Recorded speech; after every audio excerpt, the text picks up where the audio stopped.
Narayankhed municipal పట్టణ పరిధిలోని చాకలి ఐలమ్మ జయంతి సందర్భంగా వారి విగ్రహానికి పూలమాలలు వేసి నివాళులర్పించారు డాక్టర్ పట్టోళ్ల సంజీవారెడ్డి శాసనసభ్యులు. మరియు ఈ కార్యక్రమంలో ఎమ్మెల్యేతో పాటు తాహేర్ మండల నాయకులు రమేష్ చౌహాన్, శంకర్ ముద్రాస్, కిషన్ నాయక్ పాల్గొన్నారు.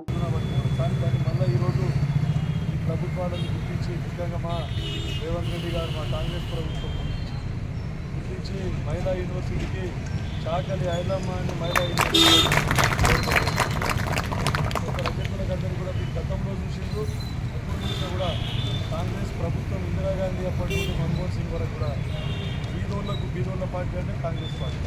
ఎందుకంటే ప్రతి ఒక్కరికి కూడా బీద కుటుంబాలను ఆదుకోవాలి, బీదోళ్ళను మంచి విధాలు బతికే విధంగా చేయాలని చెప్పేసి ఆనాడు సీలింగ్ యాక్ట్ తీసుకొని వచ్చి అందరికీ భూమంత్రం చేయడం జరిగింది. తర్వాత అందరికీ ఆ రోజు నుంచి ఈ రోజు వరకు చూస్తూ ఉన్నారు.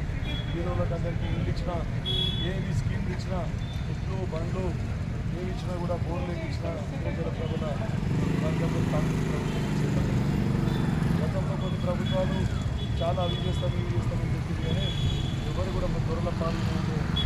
అప్పటి ఈరోజు మీ అందరూ కలిసికట్టుగా మొన్నటి అసెంబ్లీ ఎలక్షన్లో దొరల పాలనకు చరమగీతం పాడి మరొకసారి బీదల పార్టీ అయినటువంటి కాంగ్రెస్